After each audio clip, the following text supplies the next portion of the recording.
Okay, we're back. We're live. It's Tuesday, the 30th. My goodness gracious, the year she's rolling quickly to a close here in December 30th. Here on ThinkTech Asia, part of the ThinkTech Hawaii series, and we have our old friend from China who comes regular, and we get to see him and talk to him and take little snapshots of how things are doing, not only in China, but the way China works with Hawaii, because he's a Hawaii lawyer. He's Russell Leu.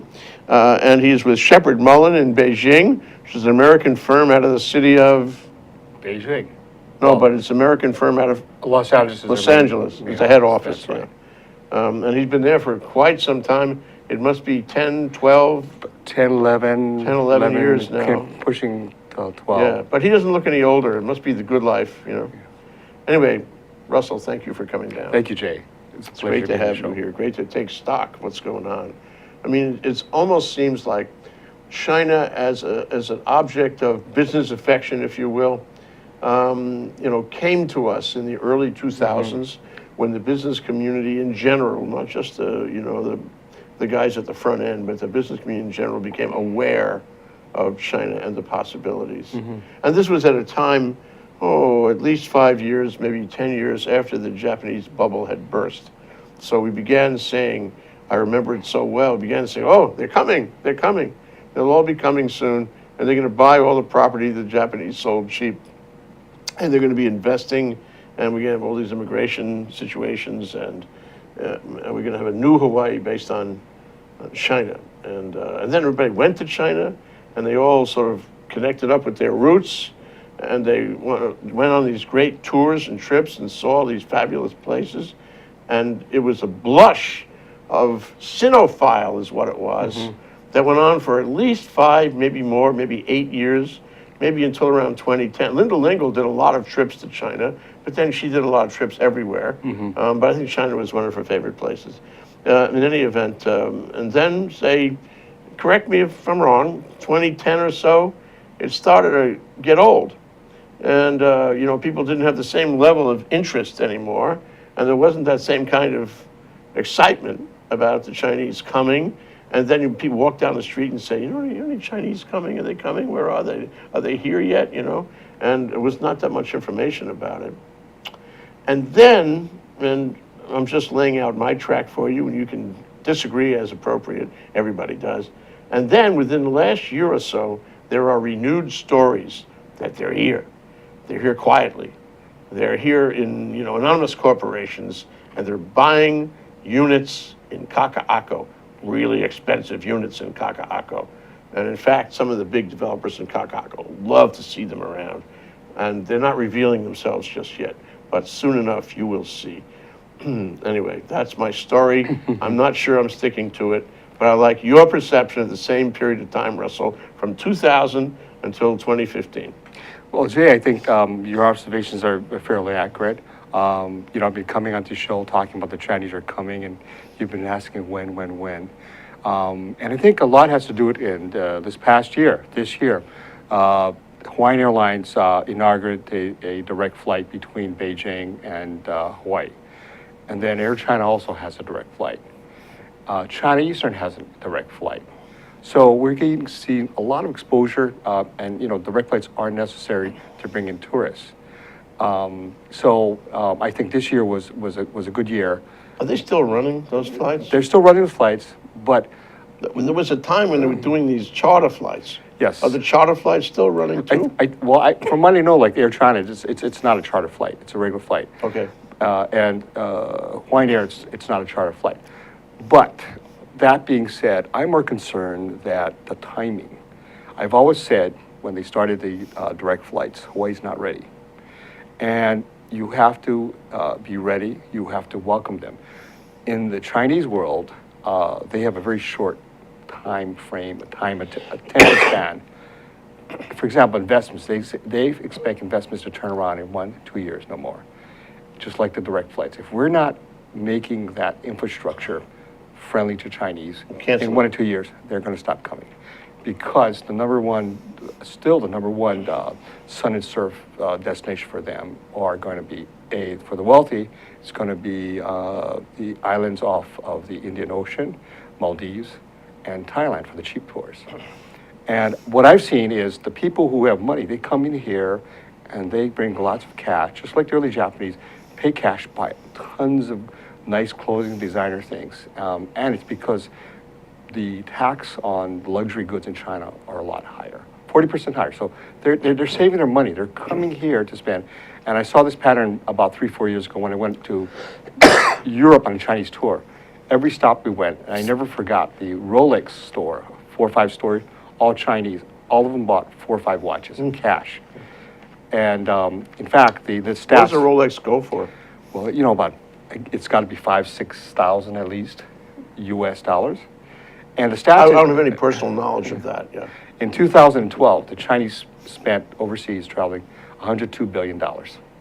It's a lot of money, Jay. Is that transportation included or just what Spending, they buy? what they buy, spending. That's heavy. It's heavy, and we can benefit from this. It's an opportunity. We've got a new governor, we've got new faces, and I hope we really take a good look at this and come up with a business platform as to how we challenge ourselves to attract Chinese. You've got to be proactive, because today's world, the internet is there, and they go on the internet, but over 50% of their travel is done not by the internet, by mobile phone. So they act quick. And so in other words, we need to be on that platform. Well, you know, it's funny, we're doing a program, a luncheon, you know, we do these luncheon panel programs. And this is going to be in the month of March this year. And it is going to be about managing foreign investment. And I touched on it in an article I wrote recently about managing the acquisition of Hawaiian Electric by NextEra, which is out of Florida Power and Light in Florida. And so we have to become conscious of foreign investment that seeks a home in Hawaii. We have to become conscious of projects that need foreign investment. And we have to become conscious of groups of tourists, you know, who need to do their thing in Hawaii. And it's the same, you know, I'm thinking while you're talking, I'm thinking it's about management. It's not one thing. It's not, I know we talked about signs in airports before, and that's one thing, but there's lots of things you do. If you're managing properly, you do dozens of things, and you watch how you do, and you watch whether they work or not, and then you reorganize and do better the next time. But it's constant attention. And so if you say that the Chinese are looking to come here and they have $102 billion to spend overseas, then we want to manage that as far as Hawaii is concerned. Well, I think, Jay, that's a great insight, and I call it this way: management of human resources. And we have different baskets. One is the tourism, which is immediate cash that comes in, but we need to fix it. We need to have, I'm not sure if we still have Chinese language tapes at the airport, and it is something that's seen all the major U.S. airports. They have Chinese language tapes. What is that? For example, TSA checkpoints, walking the hotel, going to customs, and they have Mandarin-speaking agents. I know that we've had a great run, and still have, with the Japanese tourism, but we need to pay a lot of attention to Chinese tourism, because I hear when I leave that they don't feel it's a friendly place here. It's a different animal, isn't it? Well, not a different animal, but it's the Asian concept of respect. It's okay to have the Korean tapes, the Japanese tapes. They're all welcome, but you gotta have the Chinese, because you don't have them. They're the biggest, fastest growing. They're going to be slighted. They're It's just slighted. human nature. It's a lose-face culture, and they will not feel welcome. That is a minimum, Jay. And you got to be careful, because on the buses, I see the Chinese tourists come in, and I hear Japanese tape. They turn the wrong tape. We need to be sensitive that we've got other visitors, and we have to welcome them there. You know, and this is a minimum. And I'm afraid to say that I've seen this for a number of years, and I see the largest market, and we're not there. We don't have the language tapes. We don't have it, you know. Maybe we do, and maybe I'm wrong. I hope I'm wrong, but it is important. The last trip I was here. I mean, what you're saying works, because the Chinese are not oblivious to the fact that they have money to spend, because they see their peers spending. They travel a lot and all over the world. They travel to expensive destinations, and they always buy things, and they have the money. They know they have the money. So when they come here at the airport and they don't feel welcome, you know, that's really irritating to them, because I imagine, because it's if they turn the tables, they think that people ought to appreciate them for the spending they would do. Right, right. And that's the Asian culture. Every Asian culture has this thing about respect. You have to give them respect. But what is the difference, though, Russell, between the Japanese tour group or body of tourists, let's call it a body of tourists, and the Chinese body of tourists, in terms of the culture of travel, in terms of the culture of being here and spending your day as a tourist? Are they the same? And if they're different, how are they different? Well, yeah, I can't say much for the Japanese tourism, but I can say my observation of Chinese. It's a culture now that has money. It's a culture that sees internet, nice products, nice things. It's a culture that in China, all the goods that are shipped here that end up in the Ralph Lauren shop, Gianni Versace, that's made in They're China. like the brands, the labels. They're not a label, but they're better quality. They cannot buy that good of quality products in China because why? Because those products are sent to export. So they want it. There's a thirst for it. That's why they have the market for counterfeits in China. Everyone wanted to buy Louis because they couldn't get it. But now China, their citizens can travel abroad freely. It's a very big thing. So they travel abroad, they save their money, and they go on shopping tours. And they go tours, and the outlets are a big thing. I was out at Waikele, and I was surprised. There are just tons more Chinese, and they're all speaking Mandarin. I was at the beach at Alamoana the other day and lying down, and lo and behold, some family, and they drive up in a one of those fancy Land Rover Neo Sports, brand new. A rented car, though. No, it's old. And I found out that this guy is here. He's got his EB5. He lives in Hawaii Kai. He's really happy. You're Since listening 5 to the years. Mandarin, huh? And because I'm just visual observing. Kids are happy. They're spending money. So we're seeing good money, and they want to be part of the community if they're going to invest here. And I think it's important that we welcome this because it's money that will come into the community. And I say They this. don't travel, looking for that distinction, they don't travel in groups the way we saw the Japanese travel with the flags. They and don't. a group leader and what have you, and always going to, regular places they always go to. I'm taking it from what you say, but correct me. Is the Chinese come more, what do you call it, FIT? They're more FITs. They shop. They find their own way and do their own thing and Right. shop by themselves, not in groups. Huh? And they're not in groups, so they're going to be around all over. And it's amazing. That's how they are. That's how they do business. Where there's an opportunity, they will come. Again, that said, going back to the thing about managing human resources, you've got tourism, that end of human resources. Then the greatest opportunity I see that if I were the governor, I would say, look at all these Chinese students who are not in the 0.005% that will go to the top university in China, but are smart kids, real smart. They're being recruited. Tons of them are going to USC, University of Minnesota, Sure. University of It's a business. Wisconsin. And I see a lot of these groups from the US, they bring in their colleges, their major incubators, and they have applied research, meaning that they get to sell the technology, okay? And they don't do research technology that get federal grant money, which means, as you know, the federal government doesn't have money. So you need to be aggressive. You need to have that in universities. You need to get Chinese Are we getting students. Chinese students here? That's a good question. And I don't think, from what I understand, there's a lot of Chinese students, as we should have. Tons of them are going to all the major universities. And what happens, Jay, is that they have relationships and they bring in skills. Our local kids can then go to school with them here, learn how to do global business, get into that mode. And you know what happened? The next thing that happens is this. A Chinese company that wants to go abroad, before they buy another company, they'll test the waters. They'll do an R&D center, maybe in technology. You know what happens right after that, by the way? We take a break. Okay. Right after that, we take a break, and then we come back and we resume. We resume that. exactly the same. model, the Right, model. the model. Okay. We're going to invent this, or at least articulate it. That's Russell Leu. He's with Sheppard Mullin, an American firm out of L.A., which is doing business in Beijing, and Russell is a lawyer with them, and he does lots of other things in China, including he's a professor at the university there in Beijing, one of the universities. And we're talking today about Hawaii, China in 2015. We're trying to get a bead on exactly what's going to happen between our two places, because Russell follows that very closely with some concern that we are not really properly managing our relationship with China. We'll explore more after this short break. Aloha, I'm Keli'i Akina, president of the Grassroots Institute and host on Ehana Kako, a weekly program on the ThinkTech Hawaii broadcast network. Ehana Kako means let's work together. Think of the sad alternative, let's not work together. Here in Hawaii, with all of our diversity and the richness of the people, it's important for us to come together around issues on the basis of what's right and what's good and what's going to serve the common good. And that's what we try to do at Ehana Kako.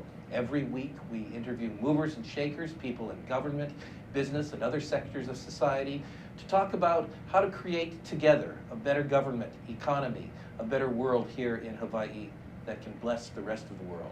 I thank you for your attention to ThinkTech Hawaii, and we look forward to seeing you every Monday, 2 to 3 p.m. on the ThinkTech Hawaii Broadcast Network. We're Ehana Kako, and we wish you well. Aloha. Okay, we're back. We're live. I'm Jay Fidell here on ThinkTech, and with me is Russell Leu with Sheppard Mullin in Beijing, and we are talking about Hawaii, China 2015. We're trying to get a beat on exactly where it is and where it's going and what we can do to make it better for both sides of the equation here on ThinkTech Asia. So, Russell, you know, we have to get these students in because students, and we're talking about high school kids, right? Or are we talking about college? Well, first I'm talking about college kids, and I'll talk about high school. Okay, because it's a business. Education is a Yes, business. it's a big business. And frankly, you know, you look around the country and you find a lot of schools can't fill the seats. And then they're having financial difficulty, even here in some of the schools here in Hawaii. I mean, college departments. So what we could really benefit by is bringing Chinese kids into the system, not only as tourists, but as longer-term models in our educational system. And that's part of management again. So what's your expectation? Well, I think what it does is a couple of things, Jay. First, it raises the level of the, I think, the educational standards, so our kids can get on the beat, you know, become more global, working with... You mean local kids? Our local kids. Rubbing shoulders with the Chinese kids. Now, this is a true story. When I was at UH in business school, me and my good friend, Lance, we'd sit down and say, we'd count, oh, there's too many Hong Kong, Taiwanese kids in that business class. We're going to switch to the class all Americans because the curve's going to be too high. But today, it'd be opposite. If I had a kid, go to that class. But, you know, going back to this, Jay, what happens is that Chinese companies will notice that you have a critical mass of Chinese students, and they would be interested to come in the area. And not only that, it's the U.S. companies, because they want to do joint research centers, the first step before they actually spend money in the U.S. And you can get a boutique industry in IT, all of this in the technology sector. And that's a starting point. So could it be, Russell, that our educational institutions are trying to do this, but the Chinese aren't interested in coming, that they don't feel we're as good as, say, California, New York, what have you? Or is it that we are not doing enough? You know, I'm not a policymaker here, but I think... Maybe you should be. I think there are ways to sweeten a little bit, okay? And one of the ways is, I think, first of all, along with the edge students, I would change the platform. You know, it hasn't worked here, the business platform. That's my opinion. You know, everybody tells me, Russell, we got nothing but tourism, and you know what? It's not a place for business. I'm convinced that's not true. I think there could be certain niches in industry and the high tech, but I think what we need to do is we need to do the Chinese model, to take it out of their page of playbook. And What is the Chinese model? This is, for example, what they did was they said in the early years, we're going to attract business here because we don't have business. We're going to give you tax holidays. We're going to create a special zone. Say, for example, Kaka'ako, a special zone. You build something here, you do a joint venture. You got to do a joint venture with an American company because the joint venture, that technology comes to the American side, okay, and the relationships. And you create this, and they have to do a joint venture in this special, and they will get a good tax rate. Like in China, there used to be tax holidays for a few years. This reminds me of a scene in a movie. It was called The Firm. Years ago. It was, I think it was one of the Gresham books about lawyers. Made Tom into a Cruise. movie. Tom Cruise.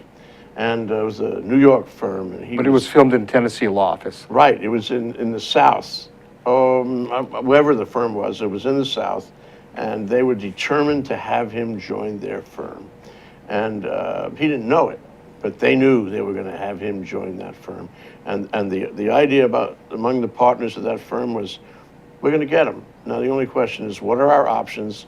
Which cards are we going to play? We're going to make very sure we get them. There's no question that we will get this lawyer to join our firm. And, I think that's the kind of thinking. Of course, there was a dark undercurrent to that movie, if you remember, but that's the kind of thinking that we should have. We want to get them. There must be a way to get them. This is not rocket science. It's not impossible.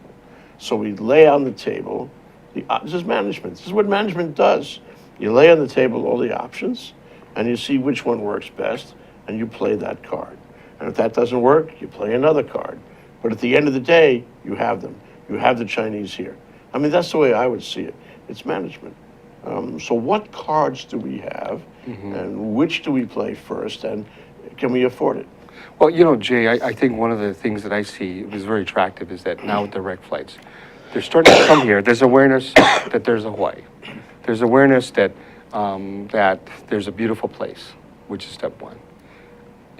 So they know the place. They love it because they run away from the pollution. Step two, I think the good schools, high schools, secondary schools, maybe there are not enough of them, but you're starting to bring these kids from wealthy families to come into the summer schools. Brings an awareness that there are Sure, and then the schools parents there. will come too. The parents will come, and the Chinese model is this, especially those who want to get EB-5, and you can see a lot of them because they'll love this place. The mother will come, and the child will come. The mother will take care of the child. And the idea is that the husband is in China making the money. He's not going to be subject to worldwide taxation, but the child and mother will get the green card, put money into the economy, get acclimatized to the culture, and they will love it. And I think that it's a word of mouth culture. When you start to have a series of these happen, people will come much more. Yeah, it's proof that this is a comfortable place to be. But let me something came up in an earlier show today with Seymour Kazimirski. Things in China are such right now that people want to have another option outside of China. And I know to some extent that's always been true, but do you see that happening in China where things are happening in such a way to drive people to leave and create another home, another place for their families or children, such as a place here in Hawaii? Is that process in play right now? It's in play for many, many years. My great-great-grandfather, 1880s, came up because he has a better life. The Chinese are very practical. They just want a better life. And in the China world, most people know that you can have a great life if you're at the top.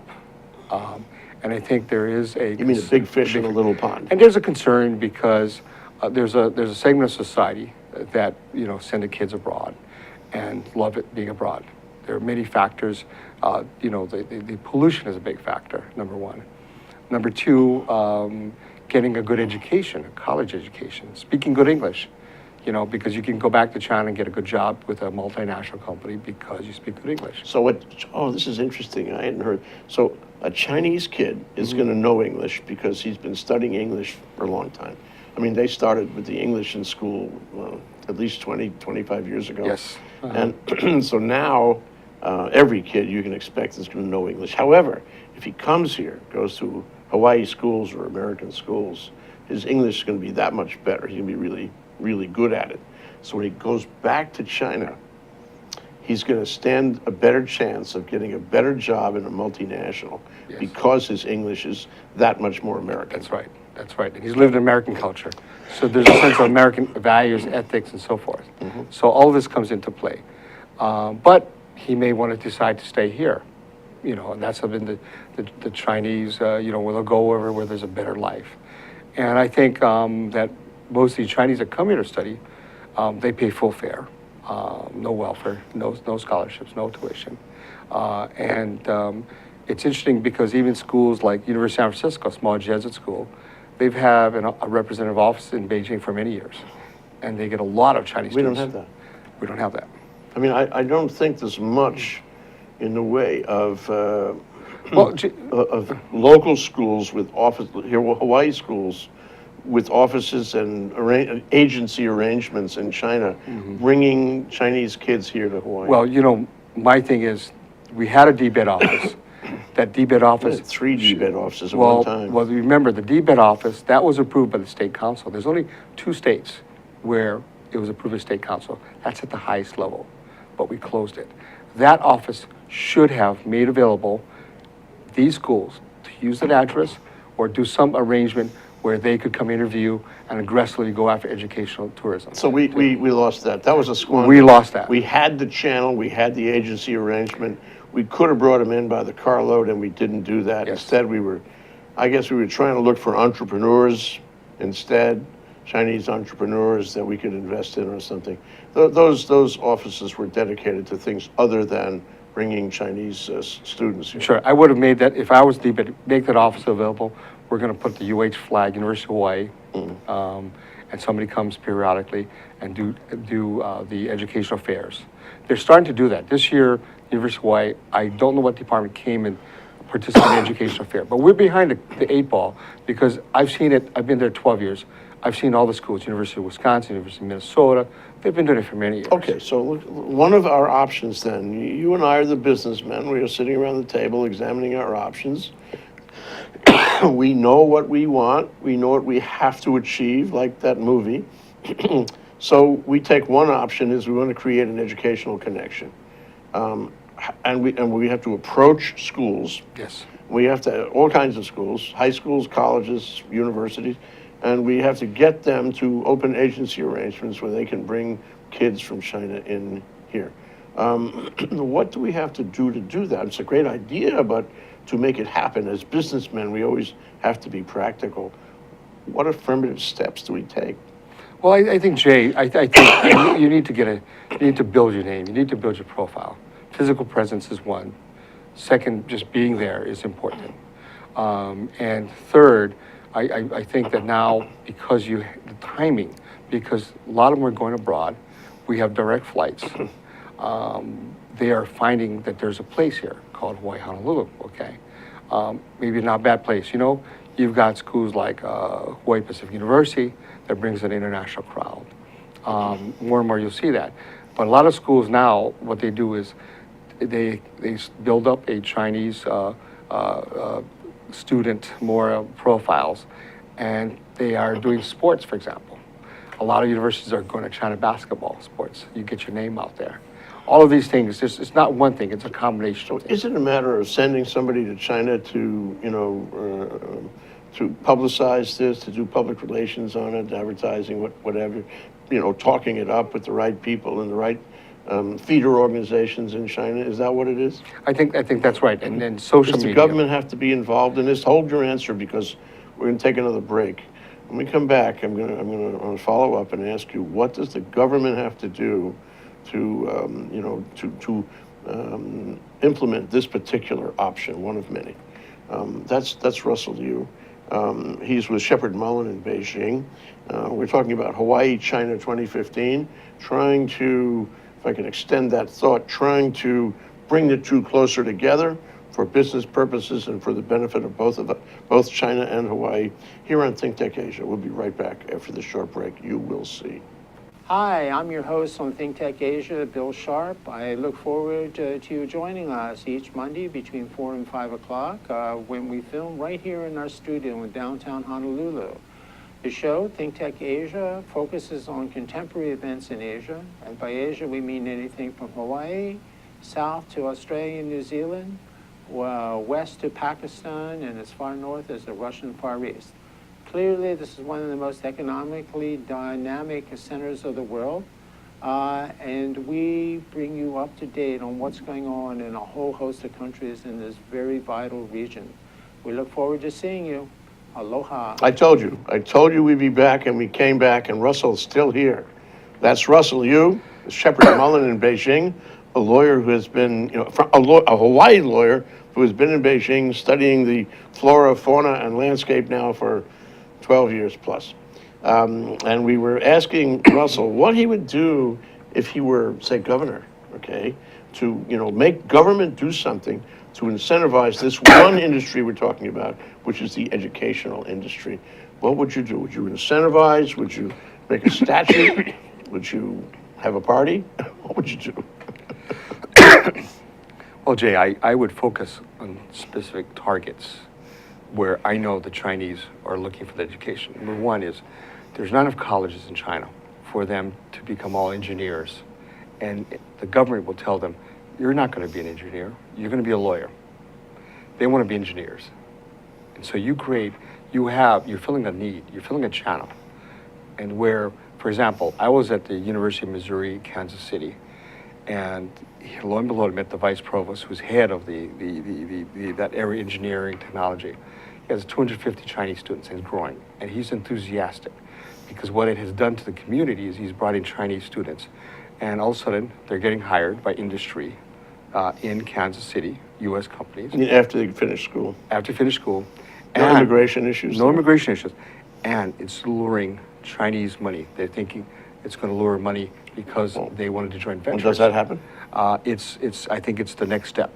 But Because if I was a Chinese investor, I'd feel a lot more comfortable investing, just the reality, investing in a company that was staffed or owned or managed by some Chinese graduate who had come from China and got trained in the U.S. I really feel comfortable with that. So, that's why you'll see joint ventures. That's the next step.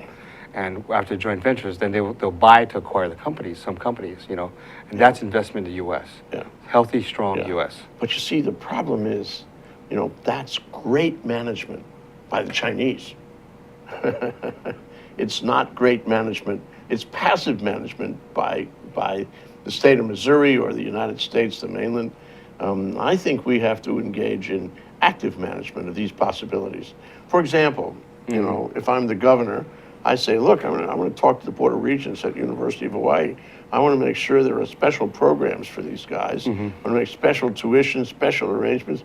I want to make it irresistibly good. It's like that movie. I want them here. The only question is, what do we do to get them here? But we will have them. We will have them. And so that's what the universities decide to do. Well, this is what I would do, Jay. I would find key professors in industry. Okay, bring them here from different schools. Key, smart, who have published books and who are good. Bring them from where? U.S., other U.S. universities. And this is what you tout. Okay, and I think that is a first step. Make it a meeting place. You make it a meeting place. East-West connection. Well, and they're learning from these famous people. Like a summer program with big names. Well, summer regular program to bring in these students. And I think that you have to, like you say, you've got to build, you got to manage your resources, you got to be proactive.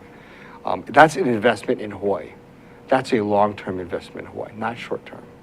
And once you start this and you start to get a flow of these students, next thing is we got to do this, is we got to say, we have to slightly alter the business platform. We have to make an incentive. Remember, we have to make the incentive. Businesses don't come here because they love Hawaii. They love it only if there's incentives. People don't understand we need that. to make They're incentives. not going to beat a path to our door and lose money. Well, that's what China, this is the play out of the Chinese playbook. We're going to make an incentive. We're going to give tax holidays because the Chinese company comes here, but they have to be a joint venture. That is a U.S. entity. Okay, let's assume that you and I conclude that what we want to achieve is a joint venture, a joint entity of one kind or another, between, say, Chinese investors who have the money to invest anywhere, and Hawaii businesses, maybe Hawaii property owners, whatever it is. My question to you is, how do you and me, as the governor and mayor, if you like, or the leaders of the legislature, if you like, how do we make this happen? How do we make all these guys fall into joint ventures together and make business? How do we do that? Well, we revise the tax law. A foreign invested joint venture that registers in Hawaii, that becomes a Hawaii entity, and that we have categories of industries that are encouraged. That's the Chinese playbook, encourage. We want these, we're going to give you a better tax holiday. Okay? And so... Say holiday? Tax holidays, maybe, until What's they make, a for tax example... holiday? Tell the people what a tax holiday is. For example, a lower tax rate or no taxes for a period of time so that the company will start to be able to make money. That's what happens in China, right? That's what happens in China. That's out of the playbook. And then what we do is we go aggressively to the U.S. to look for smaller boutique companies who want to go to China, but feel safe in the U.S., that want to do a joint venture. Here. Here. We become in the the U.S. the place where they meet. Yes, and create special things. The banks will benefit, money will come in the economy. That's a starting point. That's a starting point. Okay, so what changes in the law do I have to make? Give me an example of what that tax change would be. Well, again, that's to incentivize the investment money. It's a here. holiday. Tax holidays. Holiday okay? for a joint venture between the Chinese and any U.S. company, right? That is registers willing to enter become into to this. a entity here. And And in second Hawaii, of all, they would not have to pay Right. state income tax. You're talking about income tax. Yeah. Over a period of, say, if they have a 7 years. loss, okay, they don't have to, okay, and care of a certain, so many years. Okay. I'm not a tax person, but I'm sure we can get You'll economists to make a figure tax out. person out of it. Second of all, what we want to do is, create special districts, for example, Kakak, or in the Big Island, special zones where we would encourage this, Why? Well, we can get people jobs, people that work in corollary industries that support this. And that starts to give So people that would jobs. sell it to the state of Hawaii, because then you have jobs in places where there wouldn't be jobs Yes. otherwise. Yes. But what about the Chinese? Is it going to be enough for them to enter into a joint venture with a tax holiday company? Is that going to be enough to excite them? Well, I think the first thing is the first step is getting the Chinese students here, because a lot of them have relationships. So it's management with various points of connections, not just one Yes. thing. Yes. And you have to have a plan, and Uh-huh. all the elements in the plan have to touch each other, Uh-huh. and you have to have this kind of conduit that runs them Right. through a time scenario, Mm-hmm. so that what comes out the other end is exactly what we want and what they want. And let me tell you something. The fact when Governor Waihee was governor here that Intel was interested to coming here, choosing here in Austin, that tells you something. Because the East-West culture, Yeah. it tells you something. Yeah. And I think we need to pick that up and look at that. There's something there about it, okay? And I think this is the whole idea. Bringing a lot of good U.S. companies that would otherwise would go to Asia, that want to stay in the U.S., put the money in the U.S., utilizing Chinese talent, And we just have to take an approach that this is an investment, okay? This is an investment for the state of Hawaii, longer term, not just a short term, Okay, but longer term. let me be a devil's advocate for you in our remaining few minutes here, and say, look, I don't care. I don't care about joint ventures with Chinese. I'm happy enough to work in my regular job. Make it my regular government job. That's even more special. I tolerate tourists, and I really don't want them owning business here. I want local people to own the business. I don't want them to have joint venture partners from other countries. Mm-hmm. I'm happy the way it is, and I don't want any changes. Why should you take my tax money and do favors for people who come from faraway places? Leave my tax money alone, Russell. Simple answer to that question, Jay. Go to one Kalakaua, where there are all these elderly people. Ask, where are your children? All of the children are not here. The children are all over the U.S. They can't get a job here. You need that element so that you can create jobs here. And it is sad because, look at me, I'm in China. And the world today is global. No longer are you isolated. And the world you can look at the world, they can find you on the internet. But you know what? The question is, do I want to become part of the global world? Now let's go back in history. Let's look when we had Governor Ariyoshi. He talked about being international, Honolulu International Airport. That has changed because the jets got bigger and they flew over us. United used to be a big hub here, but they flew over us now. Then we had the internet. With the internet, the exchange of information, knowledge. Do they need to come here? They don't. Yeah, And now, I think you'll find a lot of people who say, I like it the way it was. 1937 was a great year. I want it to be just like that. I don't care about tourists. I don't care about money. I want to be in my little grass shack with, the Kodak hula show out in front. I do not want to be rich. I do not want Hawaii to be rich. I do not want Hawaii to be part of the global community. The 21st century can go for a hike, okay? What do you say to him? Fine. Jay, it's the will of the people that will decide it. But I think that there's enough people that are looking and saying, it's a sad day when our kids can't come back here and have a job. And it's a very sad day, Jay. And are we just going to be service people in servicing others? Our kids. Well, that draw get me a good picture education. of an economy and a community that has Chinese investment, that has the Chinese students, has the joint ventures you talked about, joint venture partnership arrangements, that has integrated all of these offshore investments and influences. What does that Hawaii look like? And can you compare that with the Hawaii that I just described, where we reject all, non-indigenous influences? Well, I think if you go walking in Waikiki, I grew up in Waikiki, Jay. I don't see the old days, the sand on the road, the little floral stands.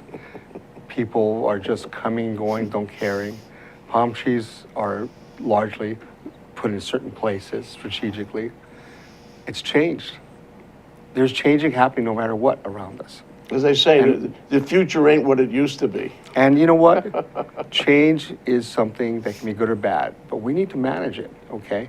I'm not saying that it's going to come and run it amok. What I'm saying is that we need to manage the resources.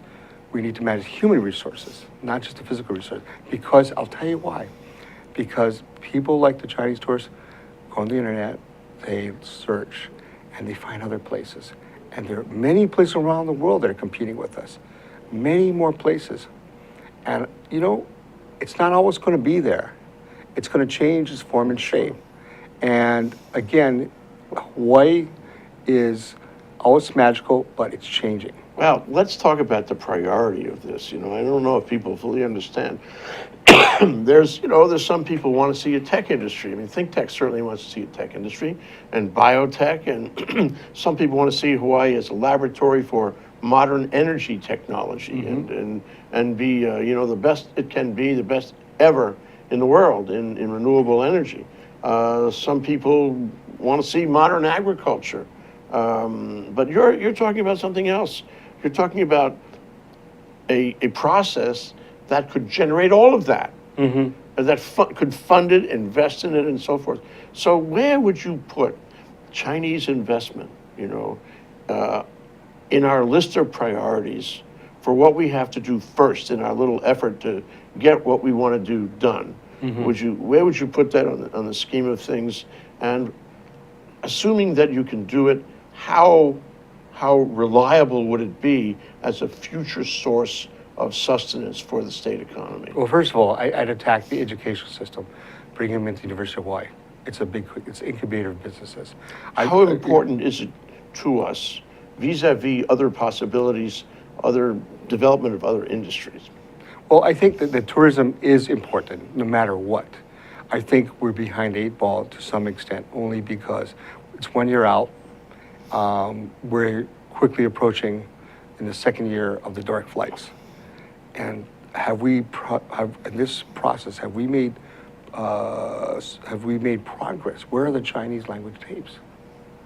In their world, they tell me it's a lack of respect. That we want to come, we have money, but you know what? If you think the Korean traveler and the Japanese are more important, and you don't consider us important, you know what? We can go other places, and they do. They will go other places, and that's history. Timing in the world is they move very quickly. Can we get along on Japanese tourism and don't need this? Well, I'm grateful for the Japanese tourism. They've been a major part, and they will always continue to do so. But we have to work quickly on this developing market because culturally, they have a very short attention span. That's my view, a short attention span. And if they don't feel like they're respected and this is friendly, they're just not going to come. Look at Maldives, islands out there. The 4 national carriers fly flights from China. They're putting a Chinese consulate out there because, they just have so many Chinese travelers out there. Yeah. You know, Well- it's a good problem to have if they came here. Carpe diem. You know, That's right, carpe really, diem. we have to seize the day on this. And we have to act now, and for sure, we have to recognize the new, better, bigger possibilities with China. And this is not a time to be passive. I agree with you absolutely. And there's a great opportunity, new governor, you know, and hope to explore this. And, you know, talk to the fellow expats that have gone to China. They'll tell you that it's important. And you know, it's funny that the big thing around China now, I go to subways, I see in the street, they're selling ukuleles. We have, They're selling we have 30 ukuleles. seconds to finish. They're selling culture. Jump on these opportunities. Yes. The ukulele is big in China now. You go to all the stores. Part of our culture is China. I mean, But we people are don't know as where it comes Chinese from. as- People don't know where it comes from. Yeah, they really have to learn. They're going to learn from you and me. We're going to know. do this again and again. Again and again. Russell Leu and me. Russell from Sheppard Mullin in Beijing. And I'm Jay Fidell from ThinkTech Asia, talking about Hawaii getting closer to China in 2050. And yes, we will. Thank you, Russell. Thank you very much, Jay. Aloha, Aloha. Zaijian, Zaijian. Zaijian, Zaijian. and all that.